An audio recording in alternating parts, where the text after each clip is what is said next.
Good evening. I'm Donna Wares, editor of the LA Times Book Club, and I want to welcome you to a very special edition of our community book club, hosted in partnership with the Times Ideas Exchange. Every month, we invite all of Los Angeles to read the same book with us, and then we get together for a conversation with the author. This month, we've all been reading The 1619 Project, a new origin story. It's an important story and an urgent discussion that started several years ago when newspaper reporter Nikole Hannah-Jones proposed an idea to her editors.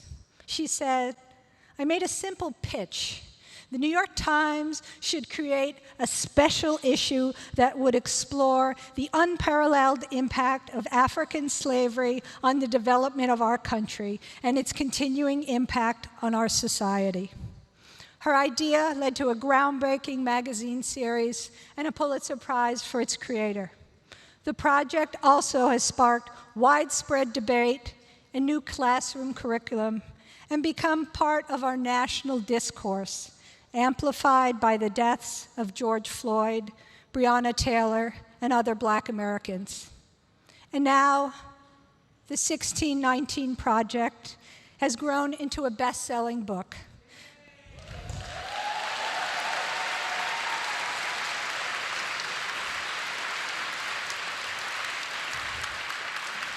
It's a best-selling book that reaches into every part of America's history. These 19 essays and 36 works of fiction and poetry explore the enduring legacy of slavery in modern America. This evening, Nikole Hannah-Jones is here in Los Angeles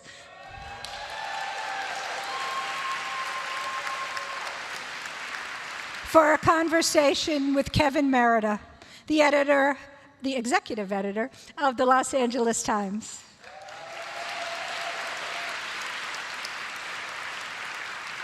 And tonight, we'll also hear from two of the other amazing contributors in the book. They're seated right here in the front row. Terry McMillan and Afisa Thompson-Spires.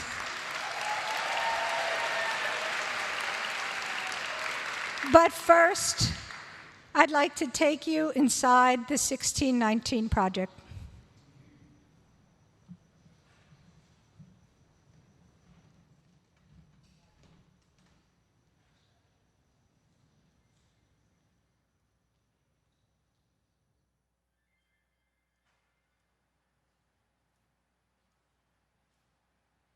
What if I told you that the year 1619 is as important to the American story as the year 1776? Please welcome the creator of the New York Times Magazine's 1619 Project, Nikole Hannah-Jones. When the New York Times Magazine began publishing the 1619 Project, the response was enthusiastic. You've never seen anything this Black in the New York Times. Nikole Hannah-Jones created the project and won the Pulitzer Prize for commentary for her introductory essay. I just love the idea that the descendants of those who were enslaved were able 400 years later in the paper of record to produce this documentation. If you believe that our Constitution still matters, then you also have to understand that the legacy of slavery still matters. There's no greater patriotism. It's told not through the lens of anger, but rather through the lens of collecting stories. I feel it's a little angry. A little angry? Oh! It is my job not to let white Americans sit comfortably in the society they've created and not have to acknowledge the choices that are made. The 1619 Project and the crusade against American history is toxic. I've been writing about racial inequality for 20 years, but I've never had my work degraded by the President of the United States. Conservative lawmakers are asking the Biden administration to abandon curriculum they say fabricates American history in schools. I've never had lawmakers trying to prohibit my work from being taught. To ban a book or the discussion of an idea means that you do not believe that you can make a better argument. What I hope the 1619 Project does is creates a space where we can actually understand the truth about who we are.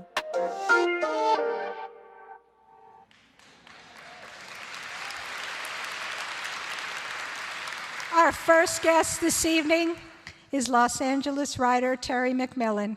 She's the author of Waiting to Exhale, How Stella Got Her Groove Back, and a bunch of other best-selling novels that have been made into popular movies. Tonight she'll be sharing her story from the 1619 Project.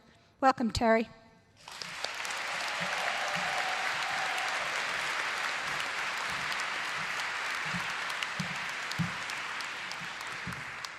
Hello. Thank you all for coming. Really appreciate it. I'm really honored and flattered to be a part of this project. What did you say? Can you hear me? Okie dokie. What'd you say? Move. I don't do this for a living, okay? I was asked, I'll just say this. In 1960, February, David Richmond, Franklin McCain, Joseph McNeil, and Ezell Blair, Jr., 4 freshmen at North Carolina Agricultural and Technical State University, began a sit-in. Huh? What did he say? You can't hear me? Stop interrupting me. Okay?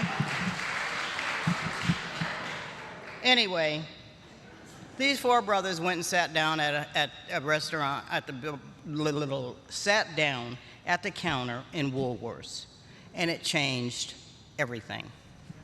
Okay? This is my fictional version of, I was asked to write a fictional version, an account of it, and this is mine, okay?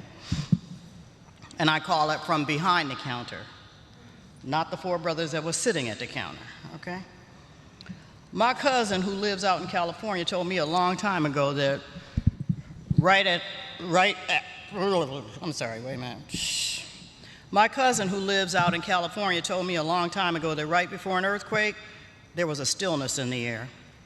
He said to watch out, because it could mean good news or bad news, but it would be something you can't prepare for. Well, I missed work yesterday because the bus broke down, and by the time I walked to Woolworths, it would have almost been time for me to turn around and come on back home. So I got a ride to the closest gas station, and they let me use their phone, but my boss didn't care what the reason was. I wasn't coming, and docked me the $7 I would have made. It took me almost 2 hours to walk back home, and the whole time I didn't see one leaf move on any of the trees. Even when I turned the corner and walked up the hill, I didn't feel a breeze. I just hope this wasn't a sign that baby was coming early. Me and my wife been struggling to get on our feet here in Greensboro after staying with kinfolks a whole year, and now with a baby on the way, I need every dime I can get, which is why I haul trash to the dump on the weekends.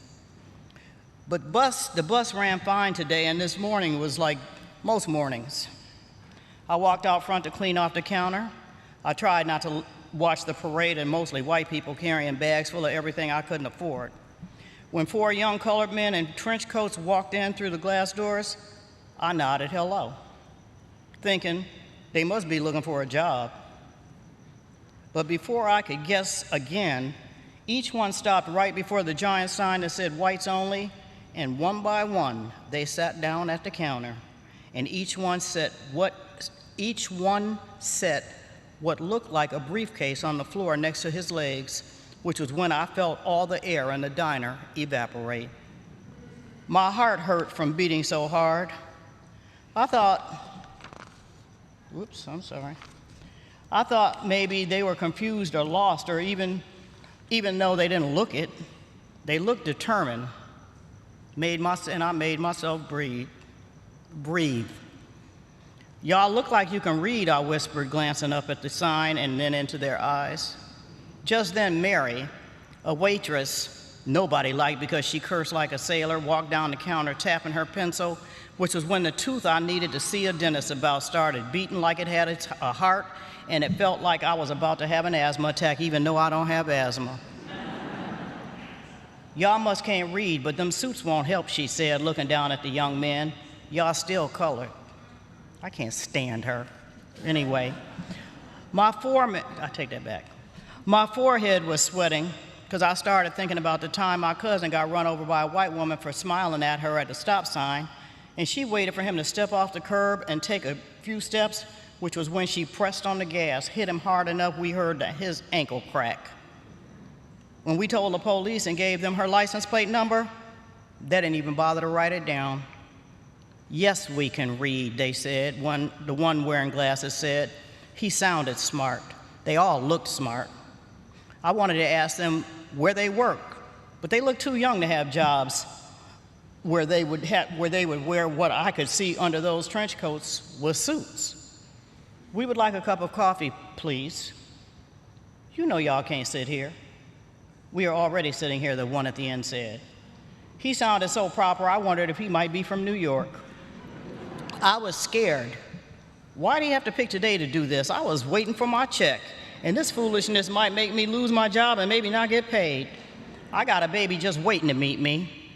Our rent is due 3 days late, and my wife had to stop cleaning houses.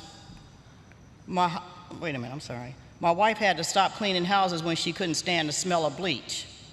And nobody can help us because everybody we know is poor.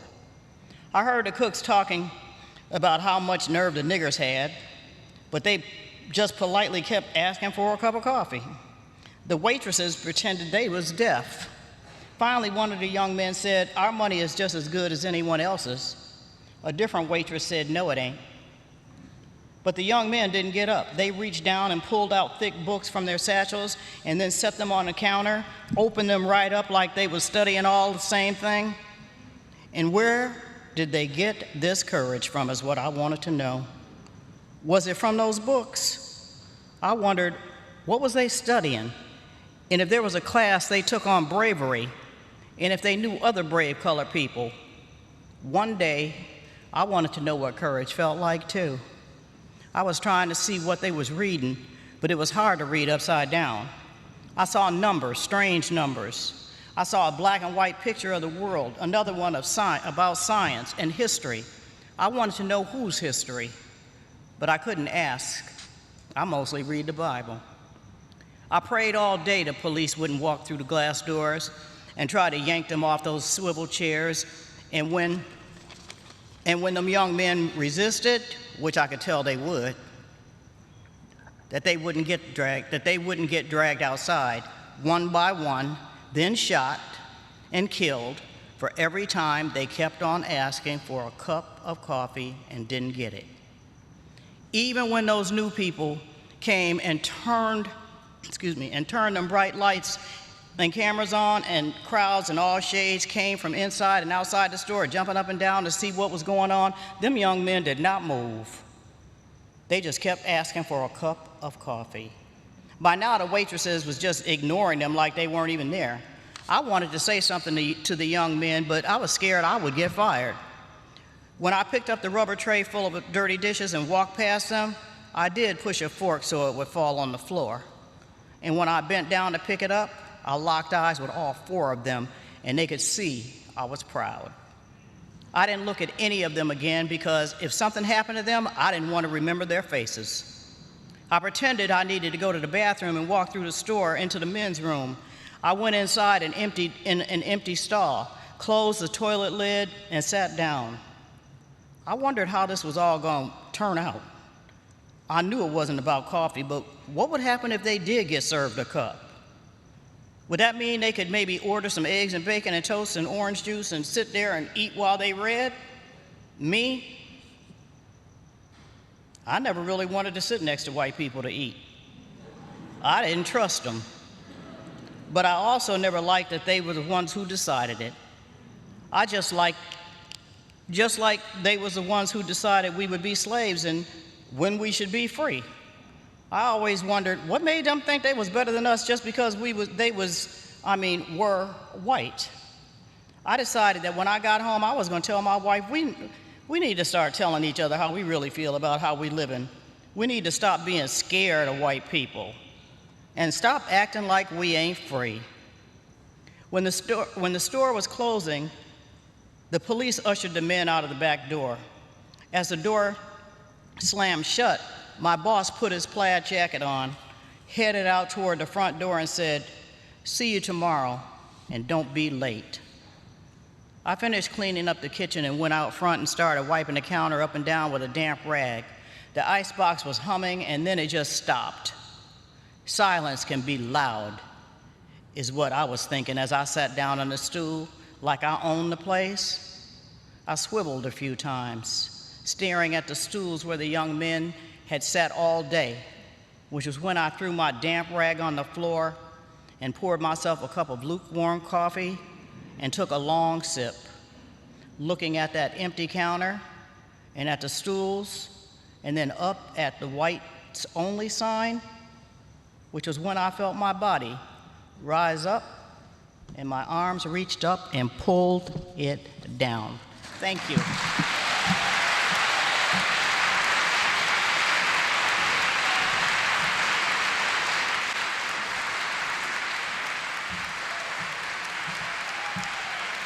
Thank you, Terry. Thank you for joining us tonight. And now it is my honor to welcome Nikole Hannah-Jones and Kevin Merida to the LA Times stage.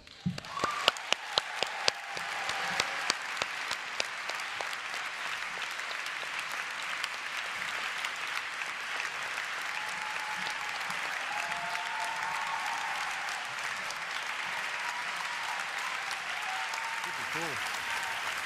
Let that applause sink in, you know?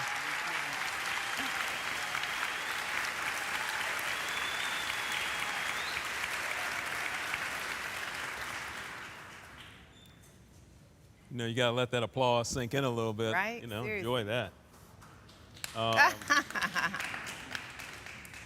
Well, thanks. Well, I don't think our mics are. All right, mic's on. Now yours is. Can y'all hear me? Everybody? No? My mic's on? Okay. Thanks everybody for coming. You know, this is the first, big event like this in a while, and it's great to have it for my friend Nikole Hannah-Jones and be at this beautiful museum. Okay. Yep, I got it up a little bit. Now it's better. Mine's down in my cleavage. All right. Can y'all hear that? Hopefully that's better. Yours is better. I don't Okay. think mine. Is mine? No? Might have an adjustment. Well, we'll make the mic situation work. We're glad everybody's here. Thanks to Donna Wares and the LA Times book and Ideas Exchange team for putting this on. Nikole and I, this is the last stop, so LA is gifted to get the last stop of the year on this wonderful book.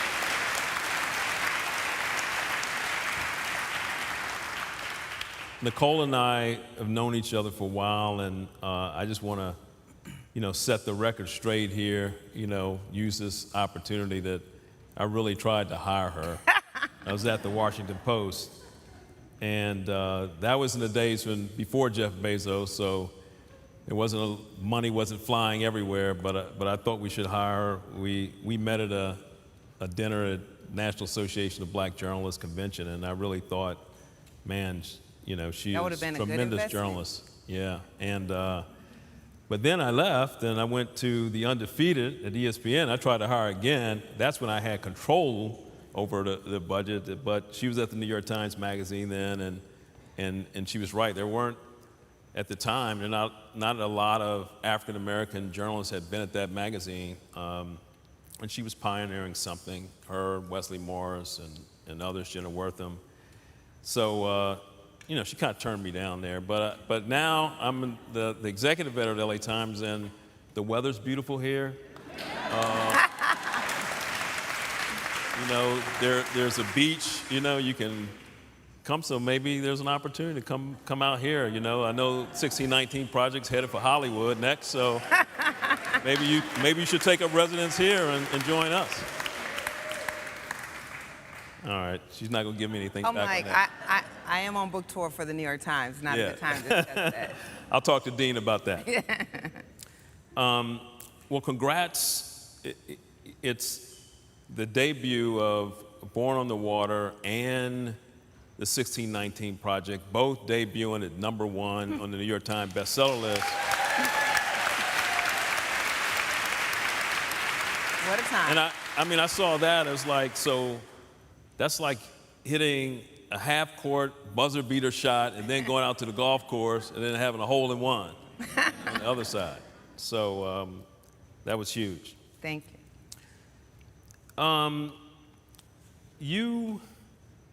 The 1619 Project is a new origin story, as you described, and you have your own origin story. You know, We all do. one of the things that I really liked about the book and reading it are that regular people are in it. You know, in journalism we would call these interstitials. You know, they're photos and snapshots and facts that intersperse it that tell you something about history. But among the people are your dad. You know, you grew up in Waterloo, Iowa, and there's a picture in your opening essay of your dad, Milton Hannah, in his uniform in Germany. And you know, you tell the story in there about your dad flying the American flag at your home, and initially you're not understanding that, and later came to an understanding of that. Tell us about that. Your Okay, dad. sure. Y'all can hear me? Yes?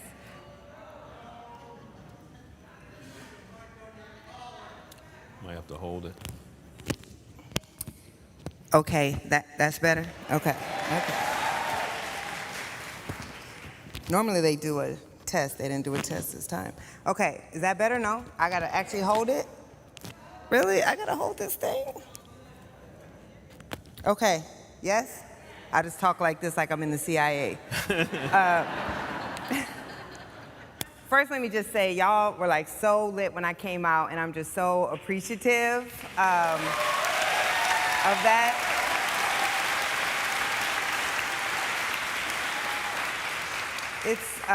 It's amazing to, after a year and a half of giving talks on Zoom, to be in a room with like actual people, and I feel like all of these crowds are just in defiance of everyone who's tried to suppress this work in the last 2 years, so thank you.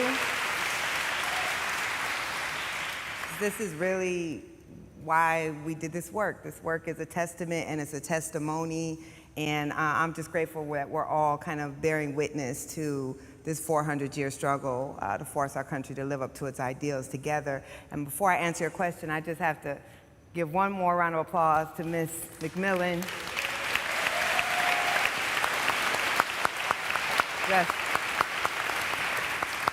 I was telling Kevin, when we expanded the fiction and poetry, I was like, I've been reading her. I've not really my whole life, but it feels like my whole life, and I'm just such an admirer of your storytelling and the way that you tell the stories of just regular Black women, like the women I grew up with, and that is just, it was a powerful thing for a Black girl in Waterloo to have those stories, so I'm just honored for you to be here.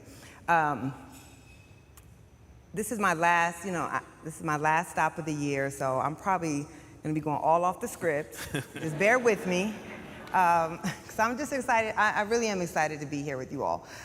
So the opening essay, which is the preface, is called Origins, and it's because it speaks to the origins of the project, it speaks to the origins of America, and then it speaks to my own origins as well.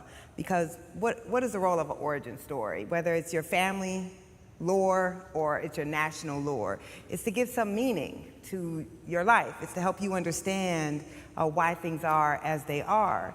And I think in many ways, journalists, but particularly Black journalists or journalists from marginalized communities, so much of our work is trying to understand Why is our country like this? Why is our country treating us like this? Why are our communities like this? Because we grow up with a narrative, and we see in media, popular culture, political speeches, monuments, we see one narrative, but that narrative doesn't reflect our lives or our communities. And I think so much of my interest in journalism, even as a young child, was trying to make the world make sense to me. So I open with my dad and his flag. My opening essay for the 1619 Project is on democracy, and really trying to center Black Americans as the most ardent democratizing force in this country, which is really just fact. We believed in democracy when, the white men who wrote those words on paper actually did not. And so I was grappling with my dad, who, like many people in this room, had ancestors, grandparents, fathers, mothers who joined the military, hoping that military service would be our way to finally be recognized as real citizens. That if we showed we were willing to die for our country, that maybe that would allow our country to see us as citizens. And my dad certainly joined the military and was this extremely patriotic in a way that I found so uncomfortable as a child. I'm like, I don't remember another Black family that I knew who had a flag in their front yard. Like, I was like, what are we doing right now? And the flagpole was probably like 15 feet, but in my mind, it was like 100 feet. I feel like everybody in the whole community could see the flag. And it was hard for me because I knew my dad grew up in Greenwood, Mississippi. I knew that my grandmother had to flee the South. Other people were fleeing their country to come here, and we were having to flee our own country, trying to get the rights that immigrants could have when they stepped foot on the soil. I knew that my dad was one of the smartest men that I knew, but he was a bus driver, and he was never able to live up to his potential. And here he is flying his flag. And so much of that essay is trying to grapple with, how do Black people have this ardent patriotism for a country that has never treated us as citizens, that didn't even believe we were to be citizens? And it's me working through that in some ways, to ultimately come to the conclusion. And people ask, when did you come to understand why your dad flew that flag? And it was literally in reporting this essay, so 44 years old. When I'm reading Douglass, when I'm reading Martin Delany, when you're reading these Black people who, in the midst of slavery, are saying, we're not going to leave this country we built. There was no reason for Black people to stay here. Why? Why would you stay in a country that enslaved you for 250 years? And yet that type of patriotism, which isn't flag pin wearing, it's not performative, it's not saying my country is the greatest country in the world, but it's a patriotism that says those ideals were majestic, and y'all might not have thought they applied to us, but we're gonna fight and make them apply to everyone. And that, to me, is the highest calling of patriotism, and that's a patriotism I could claim.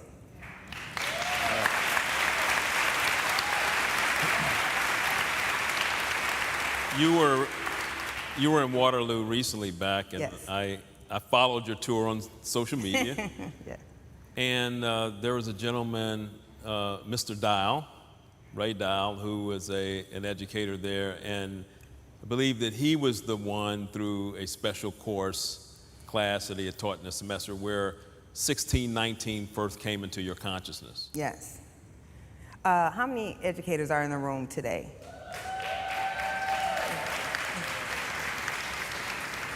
First of all, thank you for your service. I know it's never easy, and Lord knows I know it's particularly difficult in these times that we're in. But if you want a tribute to how the transformative power of even a single educator, read the preface, because really that preface is dedicated to Mr. Dial. Waterloo, Iowa is not a place that many people think of when you think about Black people. I always say, our family came up on the same migration that brought Black people from Mississippi to Chicago. And if you read Isabel Wilkerson's most amazing book, The Warmth of Other Suns, she talks about how the migration followed the train line. So, of course, many people in Los Angeles come from Louisiana, Oklahoma, because that's the train line. Unfortunately, our family was so country, we got off the train too early, and we didn't quite make it all the way to the big city. So we got off in Waterloo. But Waterloo was about 15% black, so blacker than the country, but not a huge black population, but very black for a state that's 2% black, and there were enough black folks to segregate us, which is what happened. And I was bused into white schools from the 2nd grade to the 12th grade, and my high school, because of a lot of the organizing that happened in the 70s and the 80s, offered a black studies elective. Because of course, art history is always optional, it's an elective. And Mr. Dow was the teacher, he was the only black male teacher I ever had. He had taught black studies at the college level, and he just opened my world to an entire world of knowledge that I didn't even know existed. And I realized in that class when, in 3 months, he introduced me to everything from African origins of civilization to they came before Columbus to, Fannie Lou Hamer and everything in between, that there was this whole world, and we had just been taught this very narrow view of it, and that somehow I had been convinced. I mean, this is the power of an educator, is you assume if it was important, your teachers would have taught it to you.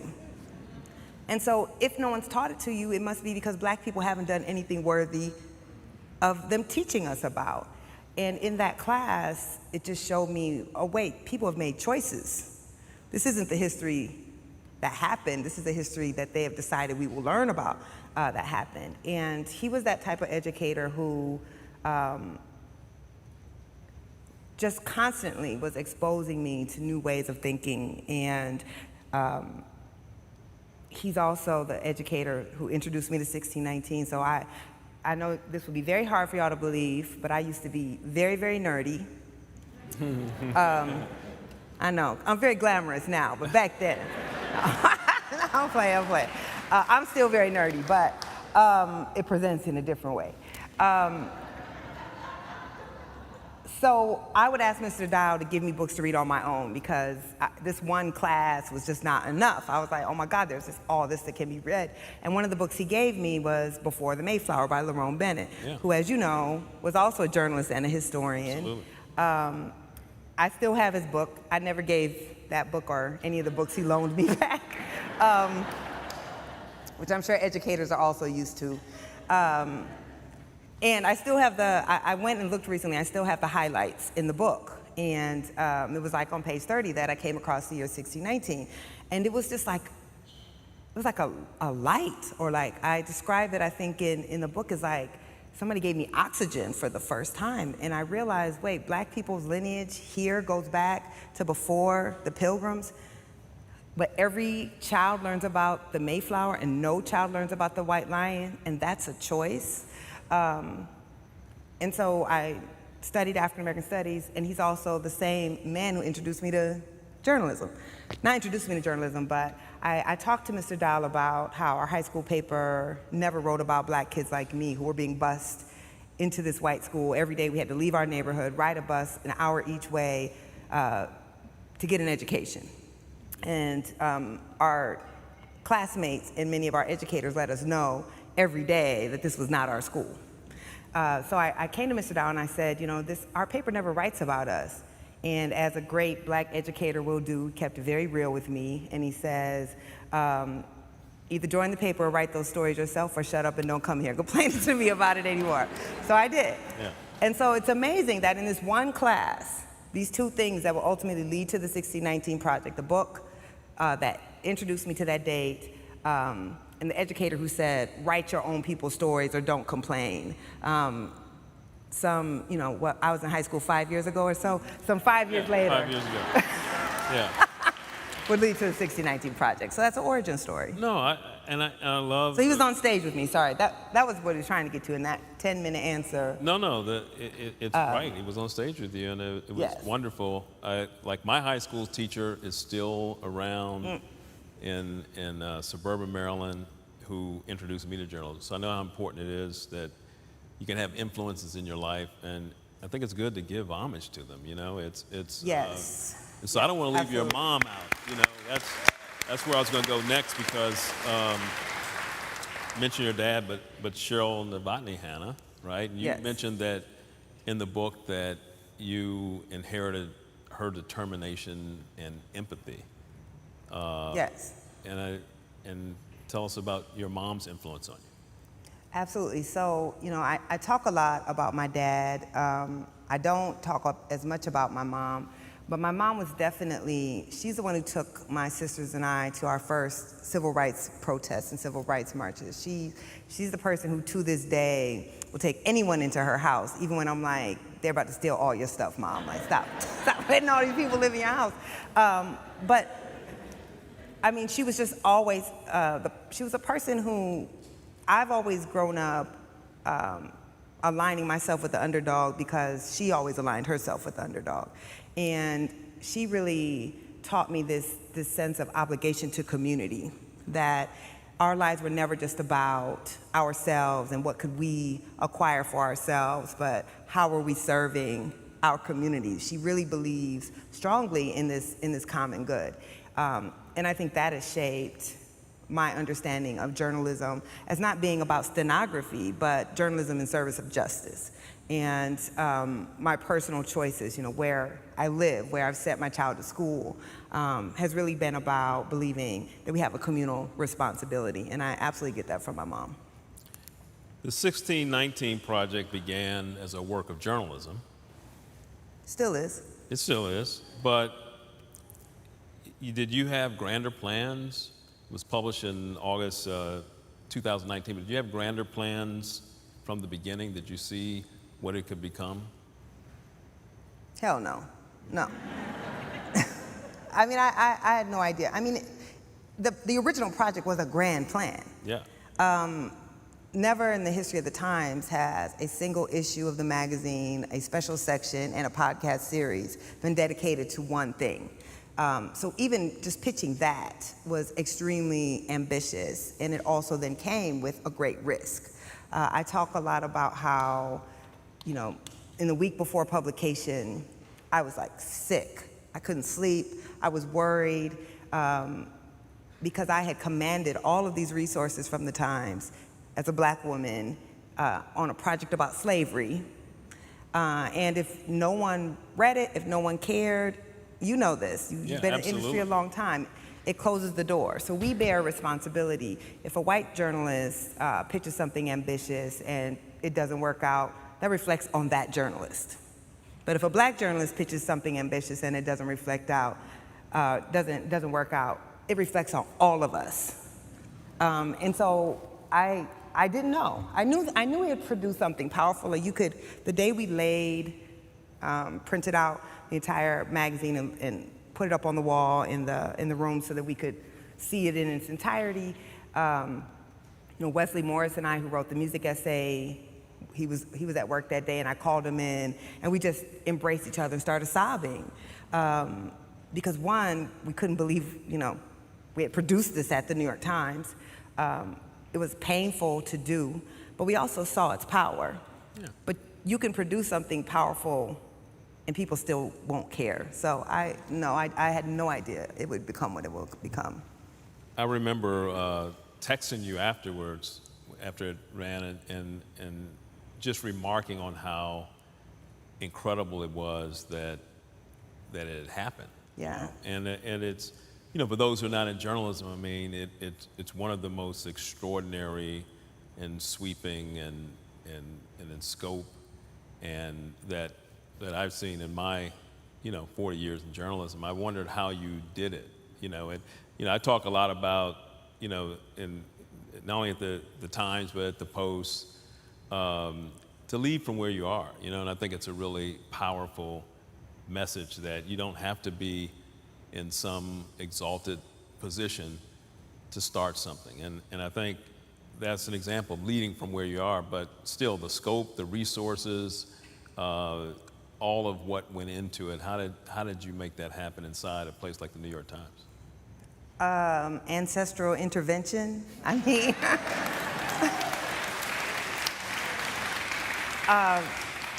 And I say that kind of jokingly and kind of not, because I mean, I'm agnostic, I'm not a religious person, but it's been so strange on this project because I have just felt something, like some act of intervention in so many times, because there's no reason this project should exist as it does. Knowing everything that we know about the industry, to have really an unprecedented amount of resources to put into a project about slavery that, by the way, was like, you know, what made the project powerful was we were unflinching. Like, we were not telling a story that we were worried about, how does the typical New York Times reader respond to this? Will the typical New York Times reader feel comfortable? Which is so often news decisions get driven by who are the consumers of news. And we just didn't do that. Thank you. We couldn't. There were lots of projects commemorating that landing. This is gonna sound like bragging, okay, maybe.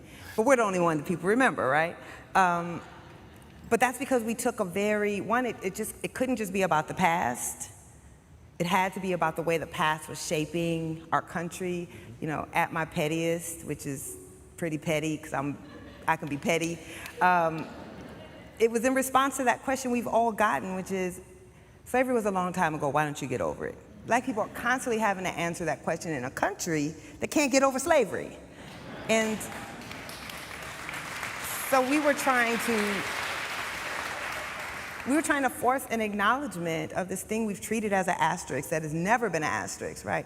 Like, people are like, oh, everybody knows slavery happened. Yeah, but we act like slavery was like 2 paragraphs in the story over there somewhere, and that, you know, the Constitution is so divine that we can't even, you know, mess with it. It shapes so much of our policy, our law. You know, you have originalists who think it was like, you know, the tablets, the stone tablets. And yet somehow slavery, we're told, has nothing to do with our society today. And that just doesn't, it's not logical. So this project was trying to do that, but I also had to be in a certain place in my career to bring this forth. Absolutely. I had to, you know, I'm teaching at Howard now, y'all might have heard, it was a little thing.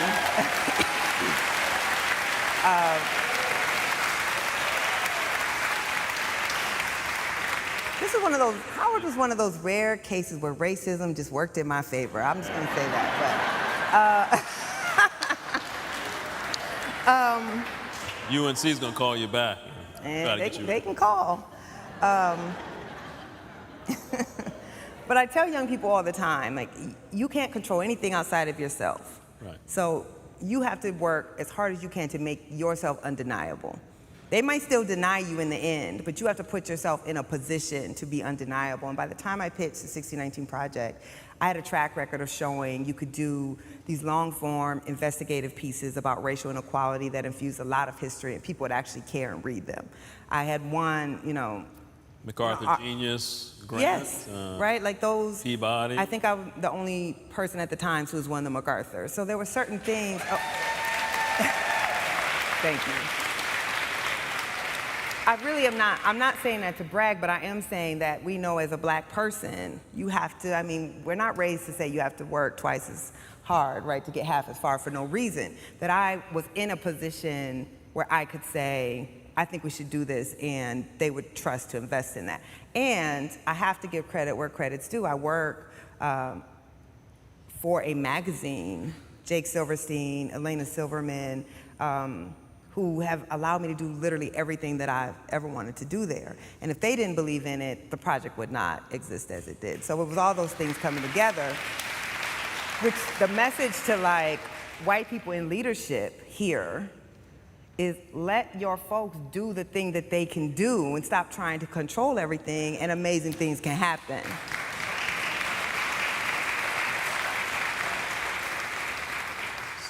So we take the project to book form. Yes. There's 7 new essays, more than 1,000 endnotes, a long list, very impressive list of peer reviewers. Yes. What was revised, what was enhanced, and how did you go about constructing the book? So the beauty of the book is having faced 2 years of scrutiny, 2 years of critique, some of it, much of it bad faith, but some of it good critique, legitimate critique. We were able to use that to really strengthen, perfect the project and show our work. So every essay, if you read the original project, every single essay has been expanded significantly. And then we have new essays that go into different areas that we weren't able to talk about in the original project. So for instance, we didn't deal with settler colonialism or Indian removal in the original project, which I always knew was a gaping hole. You can't talk about slavery without talking about the first people who were enslaved by the colonists, which were indigenous people. And then the fact that you can't expand slavery unless you steal the land. So that was necessary. We have an amazing piece, which I actually think of all the pieces in the book will probably be most surprising to kind of your more casual reader. Because it also talks about the 5 so-called civilized tribes who engaged in chattel slavery, which we also don't learn about. There were black folks on the Trail of Tears, but they were enslaved. We don't talk about that. So there's an essay about that. We have an essay that talks about the Haitian Revolution and how it impacts the United States as well. The first project, I was very intentional that we weren't dealing with the diaspora. Like, I always feel like Black Americans are asked to like hold the weight of the entire Black diaspora, and we can never just have our own story, and this was a story about us. But having done that, now in the book form, we were able to expand it out. The poetry and fiction, which doesn't get talked about enough, which is why we've been having these amazing writers, some of the greatest American writers living, do readings at all of these events because it's such a powerful part of it. It's organized as a literary timeline. So the first poem is Claudia Rankine in 1619. The last is Mama Sonia Sanchez, who's 87 years old and still out here fighting for us, about George Floyd, and everywhere in between. And they are just beautiful and powerful and remarkable on their own. And then, you know, one thing about me is I do care deeply about the work, the research, my credibility as a journalist. So when all of these people were trying to attack the project, and especially that, you know, couple paragraphs about the American Revolution, I was like, okay, you don't know me, because I would just read more and study more and sharpen. And now that section, which was a couple paragraphs, is like several pages long with lots of endnotes, and I don't back off of it at all. So if you had questions about it, and what it did was it allowed me to get my vengeance through research. And to sharpen my own understanding. And this is like the most amazing thing about what we get to do for a living. It's like I get paid to read and think, and then read and think, and eventually be forced to write. But and so through the refining, I learned more and understood more that I can then pass on to like other people. So I think people are just going to be so surprised by the argument of the book. And it's an anthology technically, but we were very careful so it doesn't read like an anthology. Like, all the essays are in order. You should read from beginning to end, and they are edited like magazine essays. They're extremely edited. And I just hope the experience is, this is not the Bible. You don't have to say we buy every argument that's made. I hope the experience is for us to just all question all of these narratives we've been told and why, and whose interests do they actually serve. Well, thank you. Here, here's the passage. I want to read the passage that you just referenced about the American Revolution. You know, and one of the things you said as I heard you talk about it is the notion that history itself is, you know, a profession of consensus, but it's not settled argument. That's right. You know, that history evolves and we have debate within the profession of historians, right? Yes. But here's a passage, and I watched all this debate. I'm just going to read it, and then want to hear how you addressed it. This is what got some of the historians in a lather, right? One critical reason that the colonists declared their independence from Britain was because they wanted to protect the institution of slavery in the colonies, which had produced tremendous wealth. At the time, there were growing calls to abolish slavery throughout the British Empire, which would have badly damaged the economies of colonies in both North and South. And that's what some people said was not accurate. Your response to that, with all your research, is what? So my flip response is, then I'll get into my real response, no one can believe that I just sat down one day and said, you know, I'm doing this major project in the New York Times, and I'm just gonna make some shit up, right?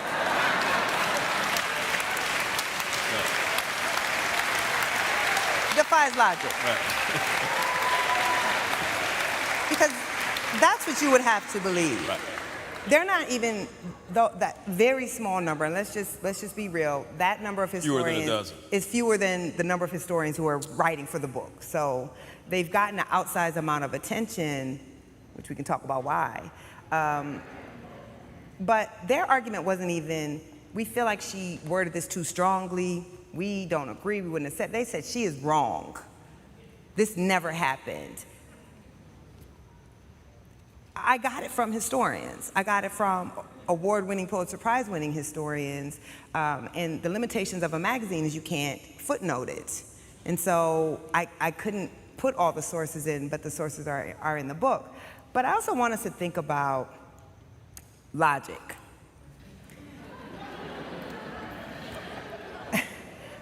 There were more than 13 colonies in North America, but 13 colonies who decided to join this revolt. All 13 of them engaged in slavery, all of them. We're not taught that. Most Americans actually don't know that all 13 colonies engaged in slavery, but New York actually had the largest slave population in early America. They all engaged in slavery. Then the men who wrote the Declaration, he was an enslaver. He was rich and educated and wealthy because his profession was enslavement. The man who wrote the Constitution, Madison, enslaver. The man who wrote the Bill of Rights, Mason, enslaver. George Washington, enslaver. Let's just go down the line. But somehow we're to believe slavery had nothing to do with any of this. It doesn't make sense. The reason, Edmund Morgan, who argued this 30 years ago, that the reason Virginians who were a slave colony, that is what David Blight, Pulitzer Prize, see, I got to credential everything because people try to credential me. David Blight, Pulitzer Prize-winning historian, said in all of human history, there have only been 5 great slave societies. Now these are a difference between a society that has slavery. Many societies had slavery, but a slave society is a society where everything is ordered around the institution of slavery. 5, in all of human history: Greece, Rome, Brazil, the Caribbean, and the American South. So Virginia was a slave society. Virginians were the main ones who wrote our founding documents, and Edmund Morgan argued 30-something years ago that the idea of republicanism, that you could have representative government, came from the fact that in Virginia, all the poor people were enslaved. So they could never challenge the political power of the elite because they could not engage in the political process. Now, then you can understand why we have a rabid political party right now where you have people of color who have some say in democracy no longer believe in democracy. There's a direct line from that. So history as we think about it is this happened on this date, and this is why. But history is actually what we're told about what happened on what day. And it's also how we interpret what happens on what day. So if I am a white man for all of American history from 1770s until 50 years ago, I'm writing about Thomas Jefferson and I'm not talking about slavery. Right. But that doesn't mean slavery didn't matter. It just means I'm not talking about it. Black people, of course, have always told that history from the bottom and have almost always been out of the consensus. When Annette Gordon-Reed does her landmark book on Sally Hemings, the Hemingses, and argues, of course, that Thomas Jefferson had sexual relations with a teenager and produced children by her, the consensus was that that shit was not true. They castigated her for that scholarship. Yeah, I remember. And now even Monticello, his estate acknowledges that he had these children. So this is what we're seeing. There are historians who have long argued about the role of slavery in the Revolution. They have not been the center. And what is interesting is these historians who pretend that historiography is an objective field have shown that it's not, because even they need to believe in our founding as divine and American exceptionalism. And so if you talk about slavery, then you realize that we were exceptional in a really shitty way. Yeah.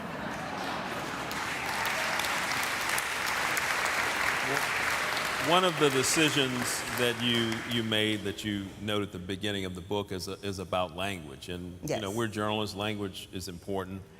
And the decision to not use plantations, yes, where we still have weddings and ceremonies and people can visit them, but rather forced labor camps, to not call human beings slaves, but rather an enslaved person. So, yeah, explain your thought process. Yes, so as you said, as journalists, as wordsmiths, we know how much language matters, how language can either reveal or obscure. And when I got the green light and we started bringing in the writers for the project, I created a style guide of language. And the style guide said, yes, we will not call human beings slaves. Slavery was a condition, wasn't who you are. Slavery was intended to dehumanize and strip black people of their humanity. We won't do that with our language. We weren't going to use blacks as a noun, which is my biggest pet peeve. There's no blacks. There's black people, black women, black children, but we don't say the blacks.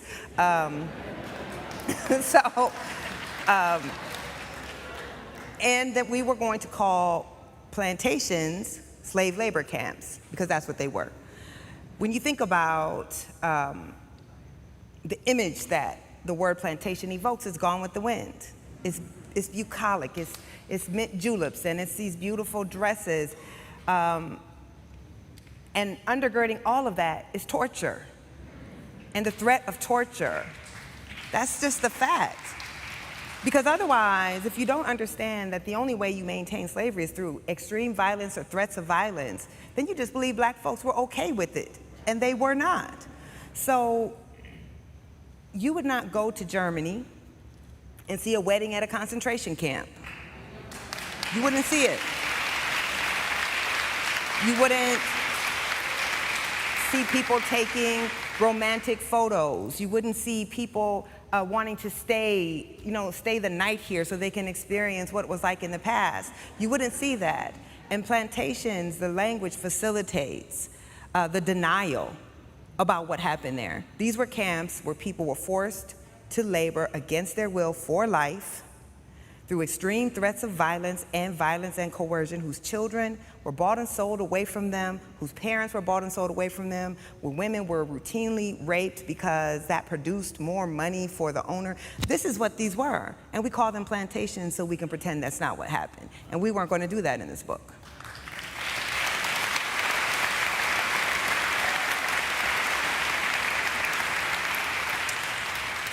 And I didn't come up with that terminology, by the way. It's always important to me to cite the historians. Peter H. Wood was a historian. He wrote an entire paper on his logic. And I'll be honest, there were some of the historians in the book who weren't comfortable with that language. But I don't understand how you describe it as anything else. Yeah. These were labor camps, and people were forced to labor there, and that's what we need to, we have to stop letting the language hide the crime.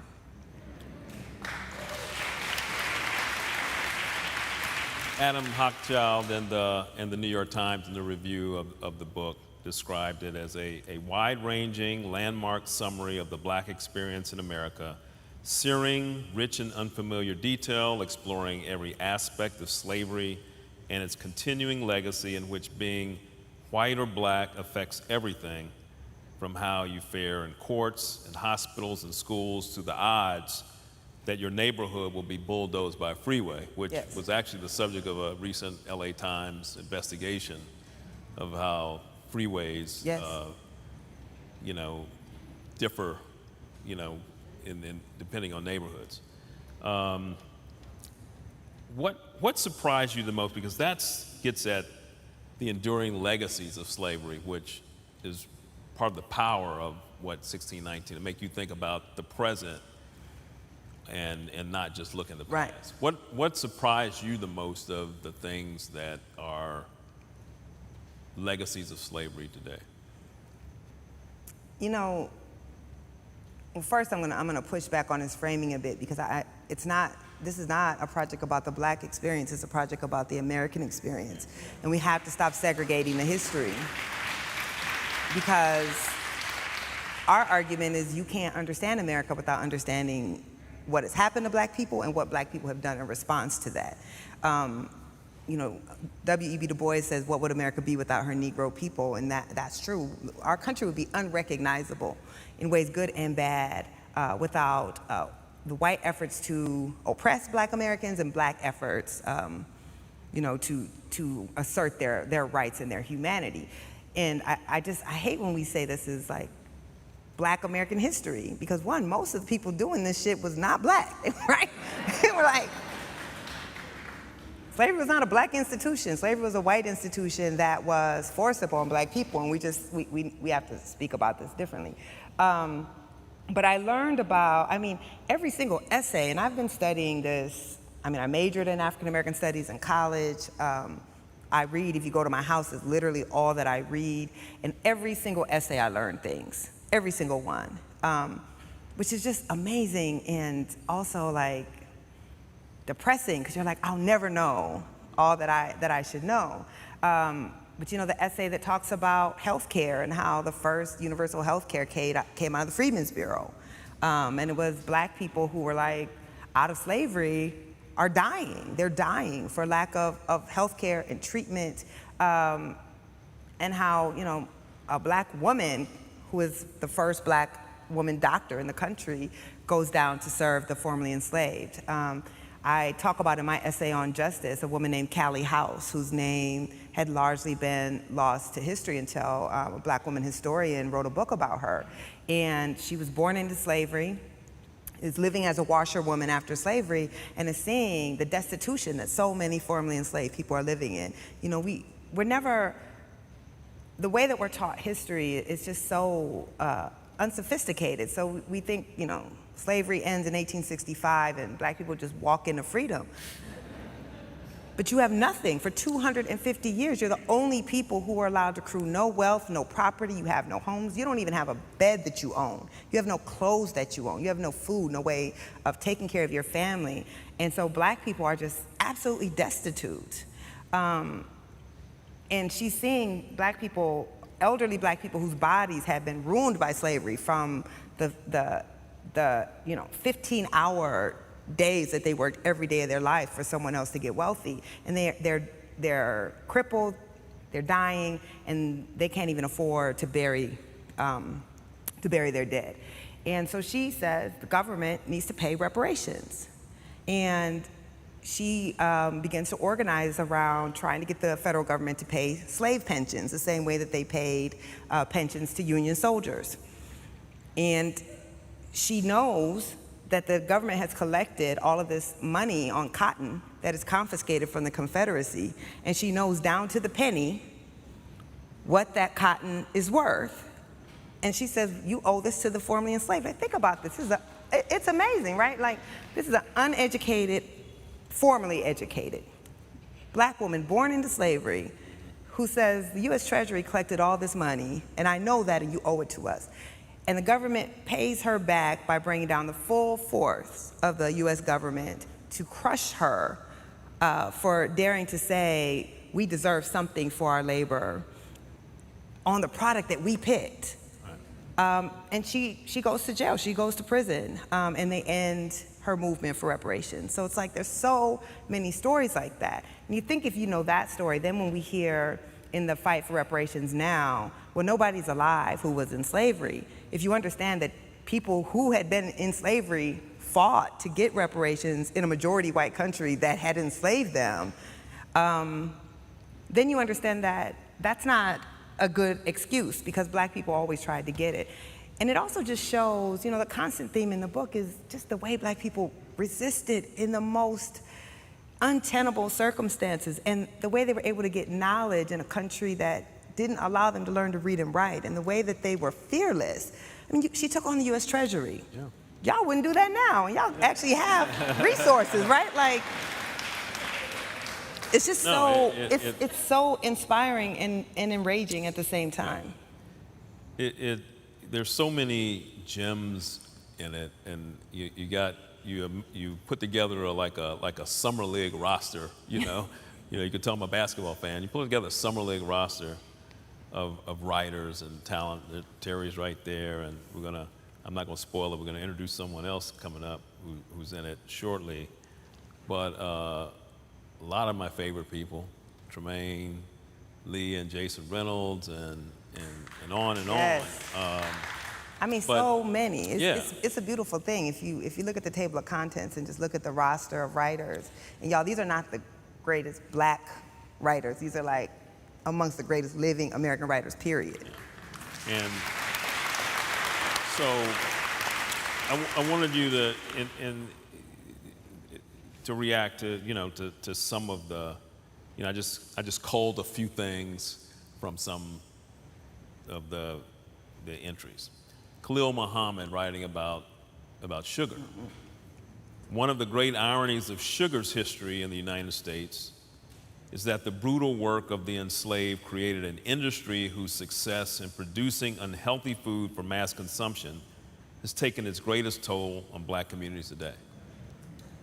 And so here we created this, I think the U.S. is still like the 5th largest global producer of sugar, $3 billion in Louisiana alone. And this is what... And it's killing us. Yeah. It killed us to produce it, and now it's killing us to consume it.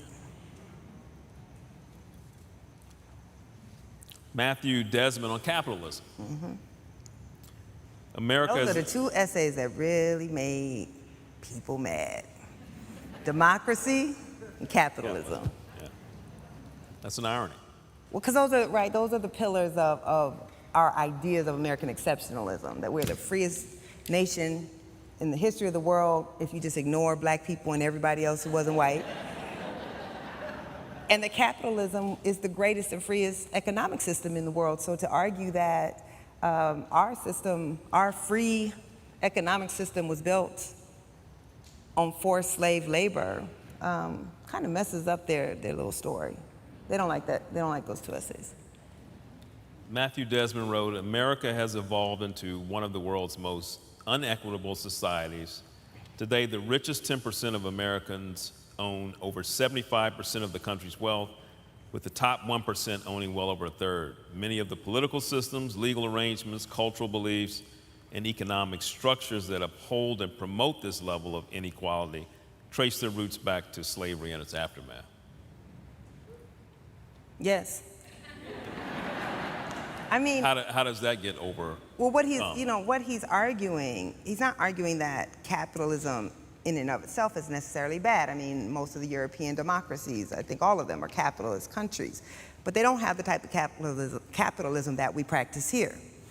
And the problem here is when you have a system of capitalism that's built on the premise that you can do anything to someone for profit, anything, including buy and sell them and torture them, that there's no floor to that capitalism.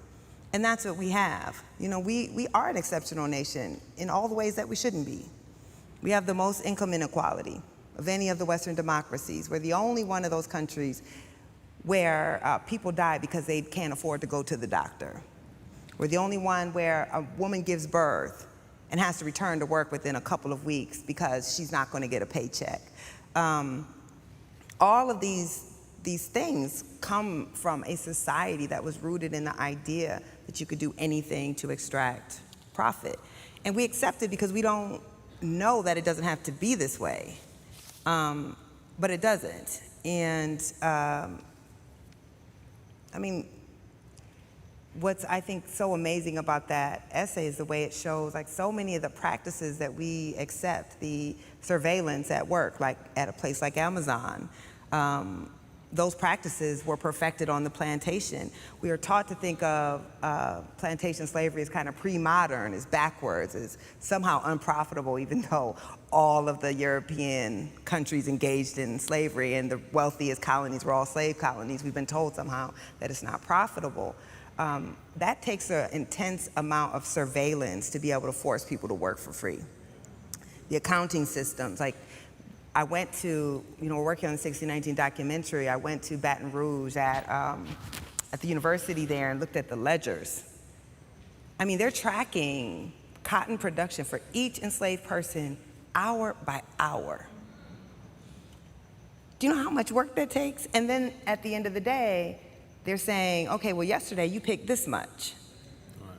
So, and then enslaved people are having to make these constant calculations because if I don't pick enough, I'm going to get beaten. But if I pick too much, they're going to expect me to pick this much every day. And then you're seeing on that same ledger a human child being listed as $70 and a cow being listed as $1,000, all on the same ledger. So this belief that workers shouldn't have certain rights or certain protections, and that we're all in this on our own because you just have to pay people the least possible so you can make the most money. That we didn't invent capitalism in America, but our form of capitalism was built in a completely immoral and corrupt system, and we all pay the price. We all pay the price for that, except for the owner of your former newspaper. All right. He doesn't work there anymore. It's okay. Yeah, absolutely. Well, now we have a break, a special treat. Nafisa Thompson Spires is gonna join us.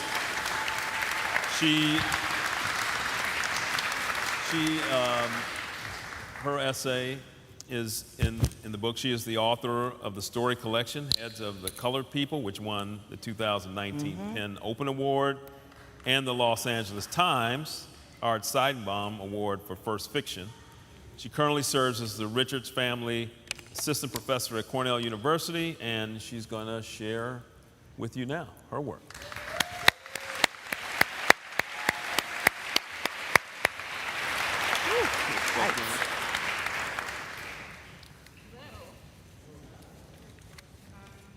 It's just an honor to be here, to be on this stage with.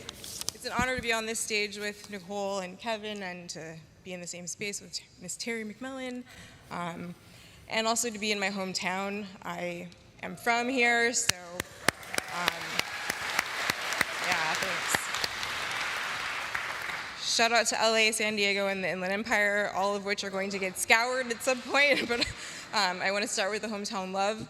I wrote the story that I'm going to read in part by interviewing my dad and getting his take on a lot of things that happened in the 70s and his own experience growing up in the Inland Empire, but also because I wanted to problematize and challenge the kind of history that I grew up learning here.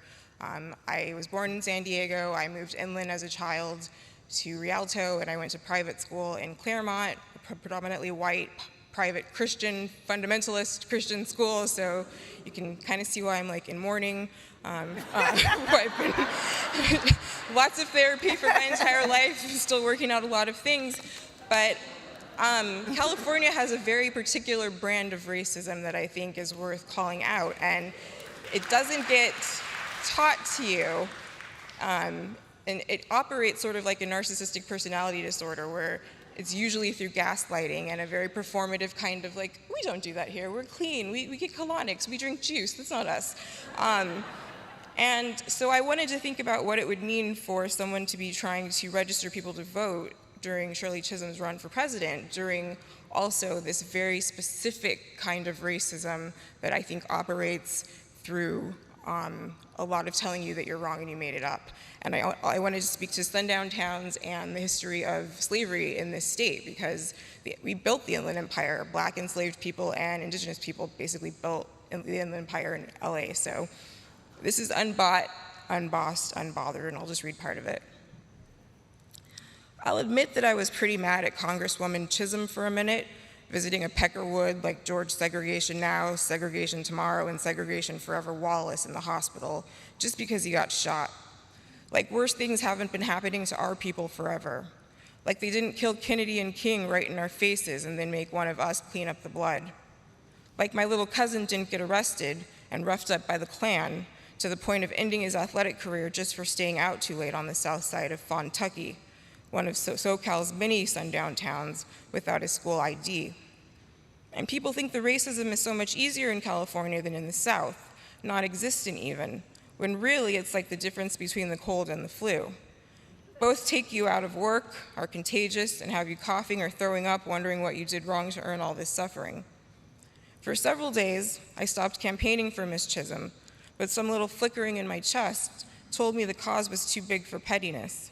And that's what she tried to show us, real Christian leadership.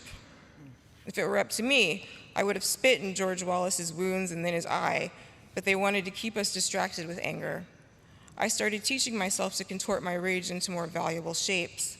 It doesn't disappear that way, just works for you instead of against you. I could throw faster the more I tapped into it, spirals no one can intercept. So you could say athletics kept me out of trouble, but really it was my secret weaponized anger, used for good, that saved me and helped me potentially save a lot of others.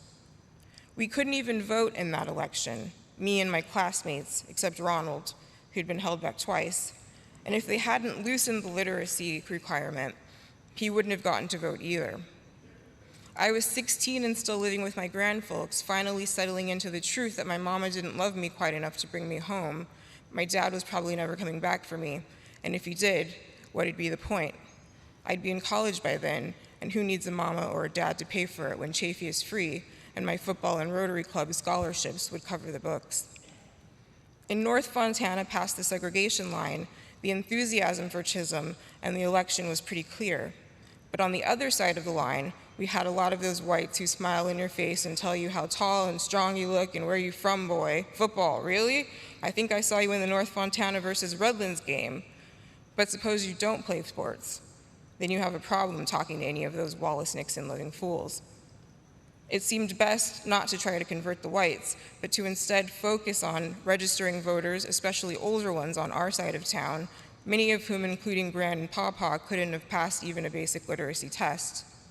Those folks we paired with a capable high school student who'd not only helped them to the polls, but push buttons for them. I'd been doing that for my grandparents each election since I was 8, but never with any enthusiasm until this one.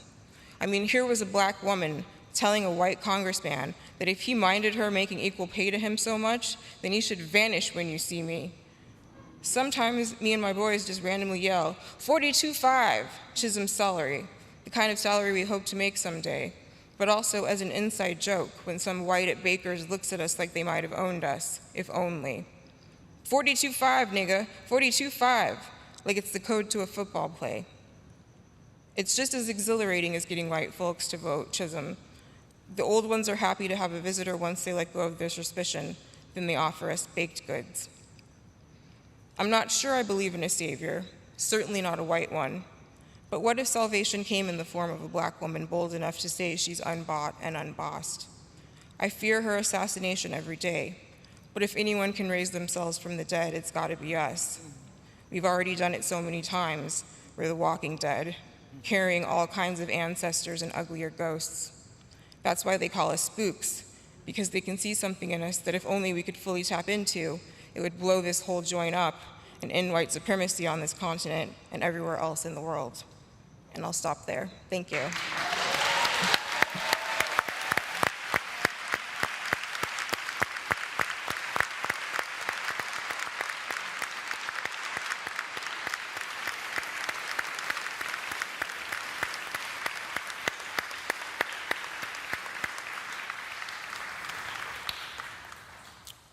Well, Nikole, we have some questions from the audience that were handed to me. First one is, can you tell us a little bit about what your inspiration was behind Born on the Water? Yes, whoever asked that question, thank you. So Born on the Water is the children's book that also came out on the 16th. Nicholas Smith, the illustrator, is here. Stand up.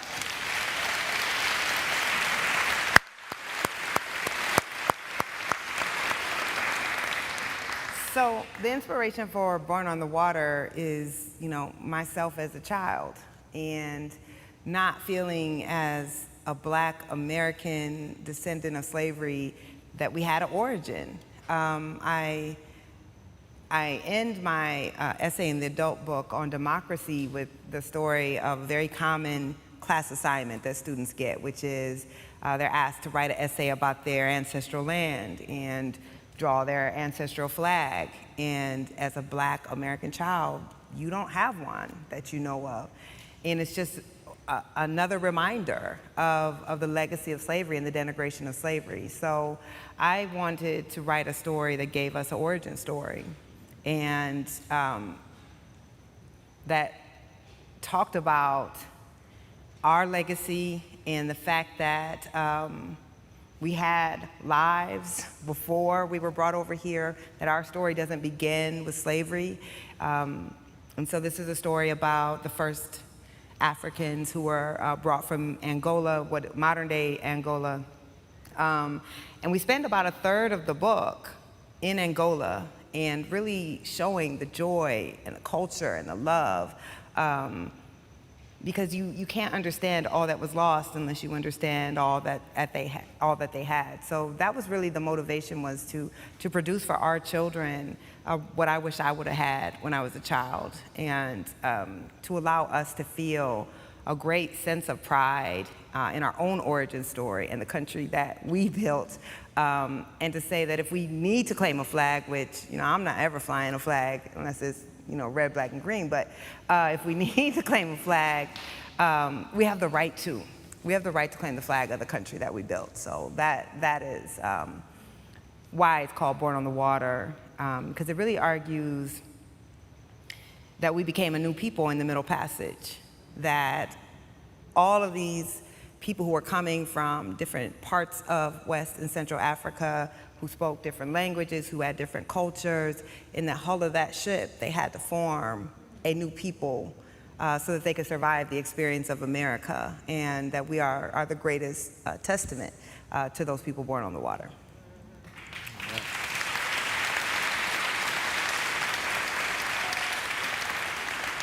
Next question is, can you talk about the power and problem of social media as it relates to your work and connecting it to people? Who asked that question? I'm better than I used to be, let me say that. So, social media is the blessing and the curse. It's a way to have a huge megaphone. It's a way to engage with, to me, regular people. If you follow me on Twitter, I don't care if you have 200 followers or 2 million followers. If you say something crazy, I will respond. So, I have found as a journalist, as a thinker, social media, and I mostly use Twitter. I haven't had a Facebook in like 6 years. Is I can meet and see writings, scholarship about things that I wouldn't otherwise come in contact with. You can find literally almost anything. When I was working on my first book that I haven't finished yet, I was looking for a very particular type of person. I wanted a white family who went to this one high school in Detroit in this exact period of time and had moved to Grosse Pointe. Very specific type of person. I put a call out on Twitter, I found that person. So in that way, it can be amazing and it can be democratizing in that anybody can enter the arena. But it also, I think, because it took me a long time to realize I had like a bit of career dysmorphia. So in my head, I'm still like Nikole Hannah-Jones that not that many people really know, with like, this, okay, that's my Nina, okay. Anyway, she knows. She's told me this a million times. It took me a long time to get it, right? But, so I'm still engaging with people like, I don't have that many followers, or that like people aren't actually actively trying to mine my Twitter to find things to write stories about, to discredit my work. And it took a long time to realize that, because to me, when someone said something negative about something that I know how hard I worked on it, I know the care that went into it, I always felt like I was having to fight and defend it. And in fighting and defending it, I think I was only acting against myself because I was allowing people to use that against me. And I had to really, it took me far too long, I think, to understand the power of that. So I think for people who only know my presence from Twitter, they'll have a very, very different understanding of me and my work than people who've engaged with my work. And that makes me sad. I have regrets about that because, I mean, my Twitter persona is really who I am, but it's not reflective of the care and, you know, and the pride and the integrity of the work. Well, speaking of that, someone asked, what advice do you have for newer, aspiring journalists just coming into the news industry? Definitely don't be on Twitter.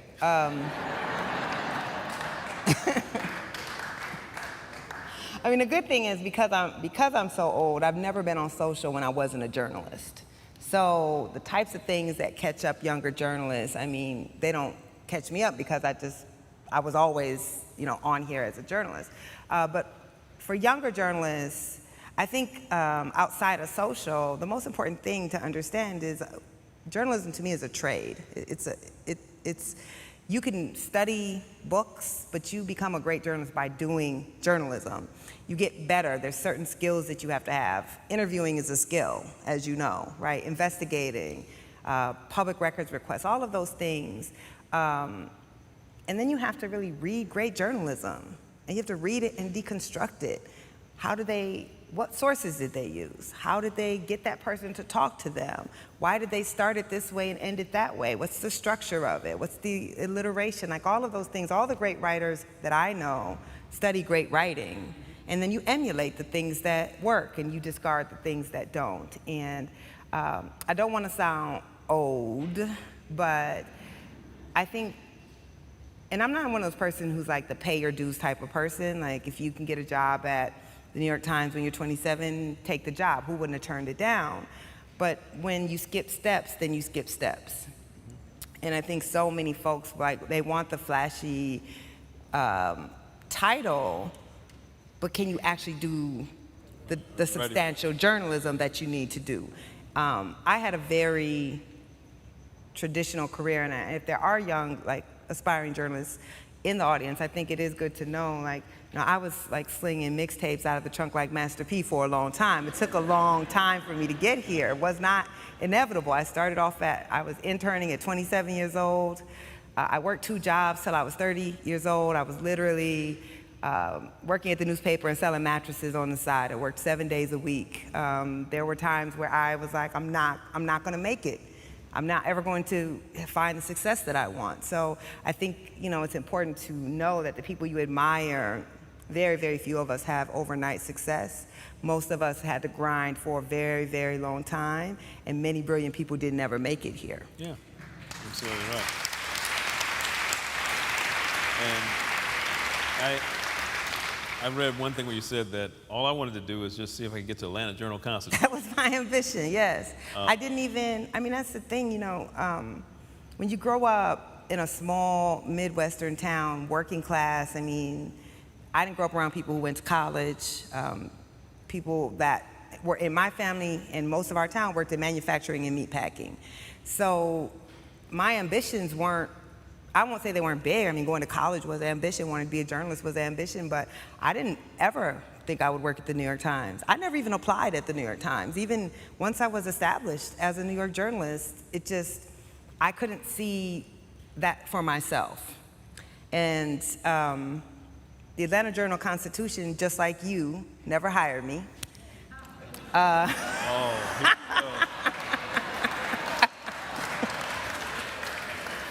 But it all worked out in the end, so. It did. So I do hope that, you know, young folks, whatever it is, and not even just young folks. Like I said, I was the oldest intern at the News and Observer. Everyone else was like 20 years old, 19 years old. I was 27 years old. Is that you have to be able to see something greater for yourself than what you would imagine.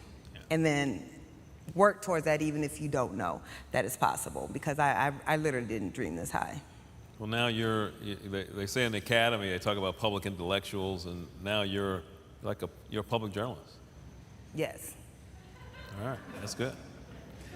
Good or for ill, Fox News loves me.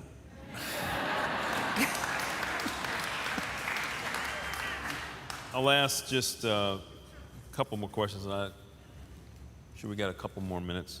What surprised you about meeting your fans and readers on book tour? Question from the audience. Oh man, I'm just surprised anybody could be a fan. I mean, seriously, it's so like that I come into rooms like this and y'all have a million things you could be doing on any given night. That anybody would come out and want to talk about slavery and stuff that does not feel very good. It's amazing to me, and I'm not, hopefully there's not the question in there about hope. Maybe people know me enough not to ask that. I'm not a hopeful person, but you can't help but be in a space like this and see all of these people who really do want to know, they want to have a better understanding of their country and not feel some sense of inspiration from that. So I'm just honored and amazed that anyone, and so is my daughter, by the way, 'cause she does not get it. She does not get why y'all like me so much. So what I do hope, though, and I'm very conscious of this, is that anyone who has an interaction with me comes away with that feeling like I cared about that interaction. Like I don't ever want people to feel like I'm not appreciative, because I am. And honestly, it was all of the people who would during the really difficult, and there were many difficult moments in the last 2 years, when historians were trying to discredit the work, when people were attacking the work and me personally, and I would get random emails or random direct messages or random cards and random bourbons, which I really appreciated, from people who've never met me, but who wanted to just say, like, we appreciate you and we support you. That literally got me through dark moments. So I just hope everyone knows I don't take any of this for granted. I'm just deeply grateful.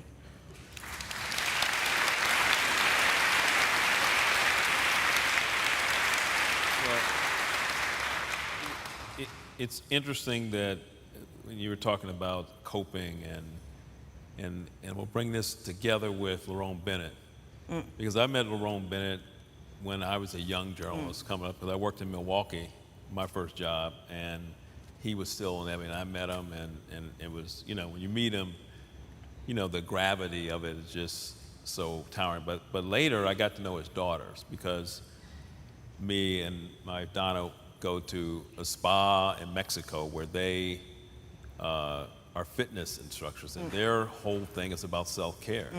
And I was just thinking about that, beyond the Mayflower, which was important as a work for all of us, but for you, and their daughters, Connie and Coco, are at this ranch where people come and they try to offer self-care. What has been your self-care during this whole process? I don't have one. Maybe we should go to the ranch. I know, right? Somebody wants to send me to the spot. No, I'm playing. I get that question all the time, and I'm always appreciative of where it comes from. I don't really know what that looks like, because I do feel like I've been brought to this moment and I can't rest right now. Like that everything I've been working towards my entire career has been to be in this moment. And I think a lot about, we were talking about this last night on stage with Barry Jenkins.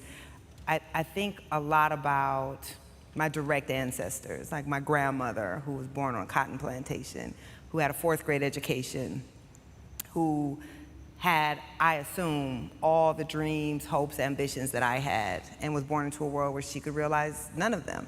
So I don't believe that self-care is self-indulgent, but I also don't feel like I have time for that right now. Like I have to work in service of the debt, because I owe a great debt to my own direct ancestors and to our collective ancestors. So my self-care is bourbon and work.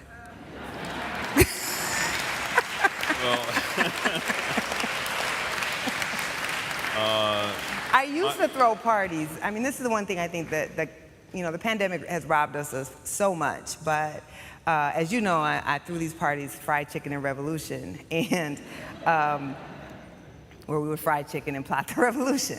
And not having that, because that was like the space where you could just get all of these folks who were doing the same type of work from different angles in a room, and we talk about serious things, and then we drink and listen to music and dance the night away. That was like such a release for me, and we haven't been able to do that. So I guess if I'm in this big room with y'all, I guess I can invite some people back over for fried chicken now. But and I do think that collective gathering has always been so important for marginalized people, to have these spaces where you're not having to engage with all of that out there, and you could just be yourselves in community with people you don't have to explain certain things to because they just get it. And so I think that's probably, but that also involves bourbon. Well, you and I share that in common. What's your favorite bourbon? I don't have one. Right now I'm really into Four Roses Small Batch, but I love a Weller's, I love a Blanton, I actually love High West. I love many of them. I don't have a favorite one. All right, a couple more questions. Here's one from the audience. And is there a 1619 curriculum for K through 12? Yes. Absolutely. I mean, they're not passing all these laws for no reason.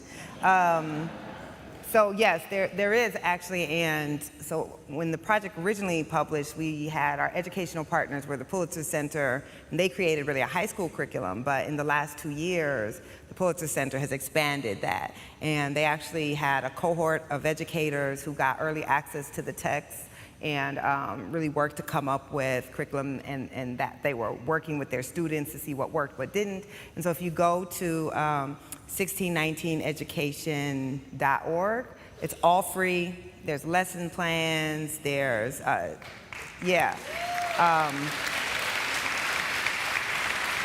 you can also just meet with a community of other educators that are working on this and trying to grapple with this and trying to find out what's appropriate at what age for children. And it's so important right now because, as you know, Republicans are making it very, very difficult to teach a more accurate understanding of our history. And so we have to have, at the same time that we know most educators already feel ill-equipped to talk about slavery. Most educators say they don't know how to talk about slavery and racism. And so we have provided those resources, and they are free, and please share with other educators that you know. All right, I'm going to ask one final question. Okay. I'll bring Donna back to the stage. And, you know, it's a tremendous achievement that you had, and you've had so many.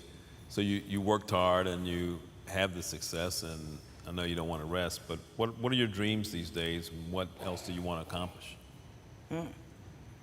I'm done now. I'm about to retire. Just playing. No. You know, my dream is that, I think it's in the last essay of the book, which is that we acknowledge what we have done in this country, we atone for it, and then we repair. And repair has to include financial reparations for the descendants of slavery.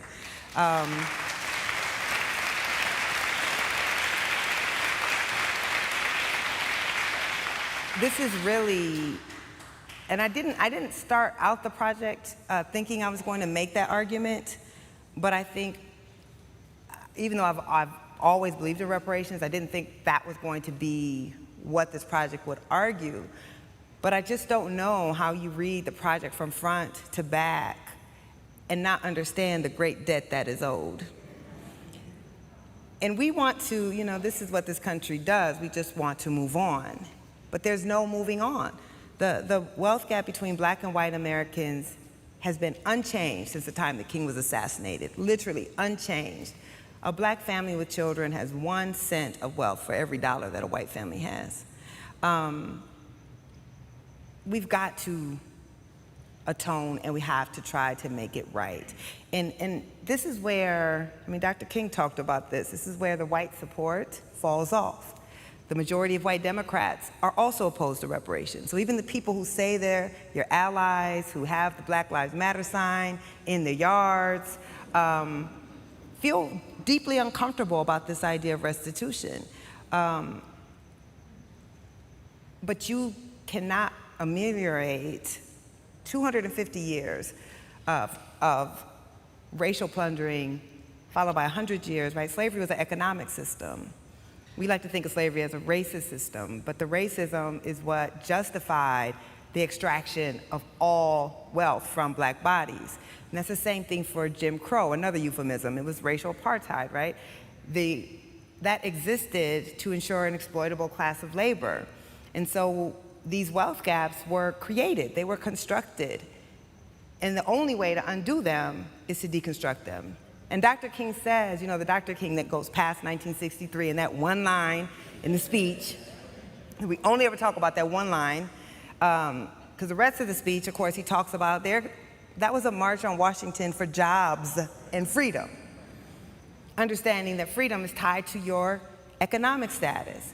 And he says, we're coming here to cash a check that has been returned and marked insufficient funds. And if you look at King, the 1967 King, 1968 King, before they assassinated him, where all the civil rights laws except for the Fair Housing Act have been passed. And he said that was the easy work. He said the real struggle is going to be when we start talking about economic redistribution, and this is where we will lose our white allies, and he did. So it's not enough to just hope things will get better. Hope is an action. And I will hope that my legacy is that I will work in the tradition of so many black activists and so many organizations right now that are trying to repair the financial harm that a 350-year-old racialized system of economic exploitation has wrought.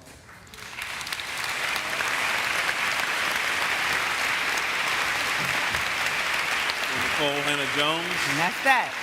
Thank you for being here. Thank you, Kevin. Thank you.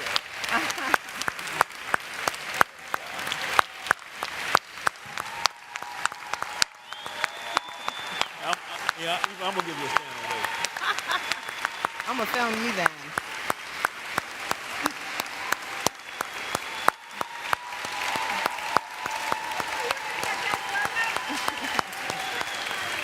Y'all are great. Thank you. Thank you so much for joining our community book club. And you were just talking about educators and social media. We shared links so that students and teachers across Southern California could watch it. And over at USC, they had a faculty and staff and student watch party, and they want to thank you. They're tweeting tonight, thanking you for shouting out educators. So you have a lot of people beyond this room. I'm so grateful for all of our readers for joining our book club this evening, both in person and home from the couch and from schools. Before we close, I would like to give a quick shout out to Nicholas Smith, the illustrator from Born on the Water, who's with us tonight. I wish we had a... I have to thank James Fugard, the co-owner of Essawan Books, our book-selling partner this evening. He arrived with an enormous amount of books from all of our writers. Unfortunately, they're all sold, but he has more at the bookstore. And if you have books that you have already paid for as part of your tickets, you can get them here tonight. They're still in the back, in the patio and in the back of the room. I have to thank my partner, Ann Binney, who leads the Times Ideas Exchange and the Festival of Books.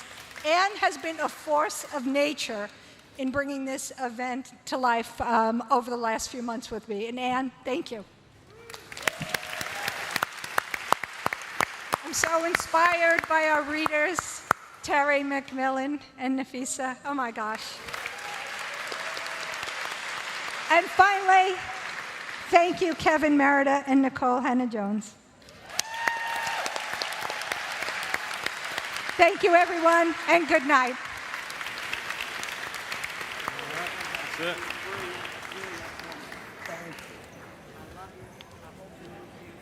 Hey, thanks. My honor. Thanks, Jerry. Thank you. Hey, good to meet you, brother. Really, man. That was good. Thank you so much. You leaving? Thank you. Thank you so much.